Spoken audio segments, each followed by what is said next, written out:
Good morning, everybody. Just want to take a little time to introduce you to our 3-year-old preschool room at St. Peter and Paul Catholic School. We are joined by Jenny Wycheck. She is our 3-year-old teacher. My name is Amanda Garrock. I am this year's current St. Peter and Paul principal. And we have got a lot of interesting and fun things going through our school this year. And I'd like Jenny to introduce herself and give us a little bit of idea of our 3-year-old program.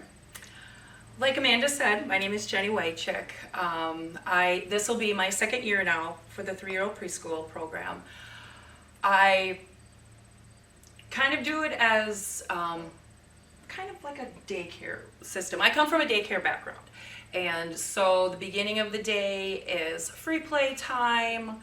And then after that, after attendance is taken care of, then we've got like the circle time where we're concentrating on our ABCs, our shapes, the days of the week, the months of the year, but every week I have a separate theme that we will concentrate on as a classroom. Also with that, I have a letter, a number, a shape, and a color that we concentrate on. Even though we do review all of them at the same time, there's always the one that we concentrate on for each week. And we've got the books that are rotated all the time that the children can grab and look at. Otherwise, during circle time, we also do our singing. We do our story time too. We have recess with the older kids in the afternoon, or in the morning, I should say. We have our own playground that's in the front of the building. But once it gets to be the winter time, then you know, the 3-year-olds, it's too cold for them. So I have a large motor room within the classroom. So then there's dancing, there's crawling mats, there's indoor basketball, bowling, we've got a cornhole game that they can do. But otherwise, besides that, there's, you know, just like you're used to seeing, there's the cars, the trucks, the building blocks, you know, just everything imaginable for them to use their creativity. But the main focus within the classroom is faith-based, where we're learning about, you know, just the baby steps. You know, we're learning about God and Jesus and Mary, and how they influence the children's lives, and teaching them the basics when it comes to prayer, and so they understand that, and kind of like building blocks. I give them the base, and then they move on to 4K, and it's just like stepping stones from there. It is. And then once they leave Jenny and 3-year-old, then we move on to Janelle. Janelle Lama is our 4th grade 4-year-old preschool teacher, and she does an amazing job expanding on what the 3-year-old program does. And Jenny talked about a lot of really good, amazing things that she does in her classroom. And this year we have decided to expand our 3-year-old and 4-year-old preschool from 4 days to parents have the option for the children to come 5 days. So our Fridays turn into an enrichment day, and our 3s and 4s will be joined together, and Janelle Halama will be teaching our morning, and then we have an afternoon teacher as well, so which is amazing. And new also this year, we are offering a night's care. It's an after-school program for this year. It's just going to be for St. Peter and Paul students, but it gives parents the opportunity to continue to stay at work and not have to worry about what their child's going to do when they get home and worry about daycare needs after school. So that is another new option that we have decided to add in this year. And there are other fun, exciting things that we are working on for coming into the spring and potentially into our summer. Okay, so this is our circle time area. I had mentioned earlier where we practice the days of the week, the months of the year. This is also where we're concentrating on our four aspects that we concentrate on each week, whether it's a letter, a number, a shape, or a color. They also have the easel besides besides that. So they can practice writing their letters and shapes and numbers. And there's a multitude of things that they can do in this area. They can practice their writing skills. They can sit in one of the beanbag chairs and look at a storybook. We've got the puppets that they can play with and stuff. But also next to the bear is our calm down area, because sometimes the kids just get so overwhelmed and they just need that time to be by themselves. So that is a nice quiet area that they can sit there. They can look at a book if they want to. And it's just their chance to calm down. And when they're ready to join the rest of the classroom, then they can join.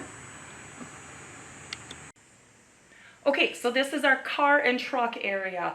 We try and rotate everything so everything is fresh and new, so they don't get bored with certain toys. But this is boys, girls, it doesn't matter.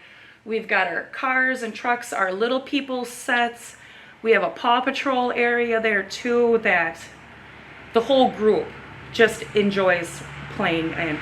And there's 3 different areas. I try and divide the area so they're separated a little bit. So there can be children on each of the rugs, and then they can also play with the Paw Patrol area.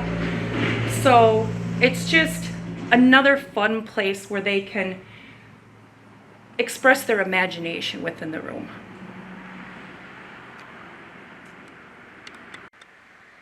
Okay, so this is our dramatic play area. Another wonderful way for them to express their imagination. In the front here, we've got the kitchen area. They've got their dress-up clothes that they can change into if they want to. There's also dishes. There's food for within the kitchen area. And then they also have on the 3rd drawer, then we have the blankets, the bottles, and everything for their baby dolls. Because it's not just a girl thing. Boys can play with their dolls too. And then in the back a little bit more, then you can see the back side of our carpenter's area.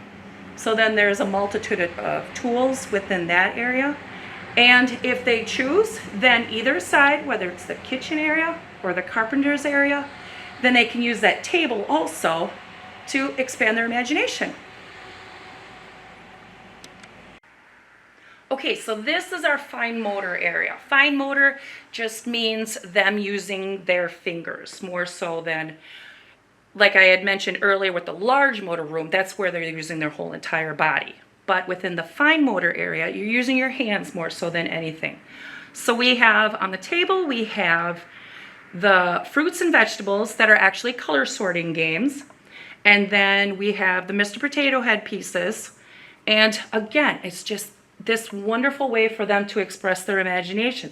If they want to put an arm on the head, they can put an arm on the head. If they want to put the eyes where the ears are supposed to be, just another way for them to express themselves. This is also where we have lacing beads or cardboard lacing boards, another way to practice the fine motor, the fingers, and that the fine motor skills will help them learn how to write and how to draw and like I said, those building blocks that they will eventually learn. And also in the fine motor area, we also have our cardboard puzzles too. So this is our sensory area. We have anything to do with the senses, obviously, our hearing, our touch, our feel. So we have our musical instruments there. We have the sensory balls that you can see. And, excuse me, and those have just the different feelings on each of the balls. So it's not just a plain flat ball. They get this extra sensory experience. And then dinosaurs, we also have the different sensory bottles. And it could be, having rice within the bottles. It could be little foam balls inside of the bottles. It could be, I have one bottle where I took oil and water with blue food coloring to make it look like waves, ocean waves and stuff. And also on the left side of your screen, then we have our blue sensory table that I change throughout the day, or throughout the year, I should say. And it could be snow in the winter, it could be dirt with more of the dinosaur pieces, it could be like at Christmas time, it could be Christmas bows and tinsel and different things like that. Or at Easter time, the Easter eggs and the Easter grass and different things like that. Just so they're experiencing different things throughout the year. So this is our block area. And on the left of the screen, you can see our magnetic tiles. And I can't believe the different things that my little 3-year-olds were building last year. Not just simple squares that I've got on the table, but towers and pyramids, and it's just amazing, just the things they can think of. Another thing that they absolutely love are the train sets there. Usually when I have the trains out though, they do it on the floor because they just need that extra space, and that way more than one or two can use it at the same time. But in this area, it's the block area, but it's different kinds of blocks. It's the magnetic tiles, it's the train station, it's Lincoln logs. So it's just a different variety of blocks that they can express themselves with. So this is our workbench. When I was describing the dramatic play earlier, you guys were looking at the back of it. But like I said, there's a multitude of tools that they can build. There's the screwdrivers, the pliers, the hammers. So the world is their oyster when they're expressing themselves. So in closing, our last station that we have within our classroom is our art table. Art can consist of paint, bingo daubers, gluing, cutting, everything imaginable. I mean, I ended up getting this humongous art shelf, so I've got everything between different brushes, different supplies you can use and stuff. But this is where I do my art, because it's easier to do a one-on-one with the art and stuff. And I like to do a lot of art projects with the children's hands and footprints and fingerprints and stuff, because me as a parent, when my children were this age, I absolutely loved it when they came home with art projects that had a part of their body on it. But also, earlier when we were talking about a faith-based program, I forgot to remind you that besides, within the day, how we talk about God and Jesus and his mother Mary, we also pray. I mean, it's a Catholic school. So we have our morning prayer, we have the afternoon prayer before they go home, and then also before lunch, we have prayer.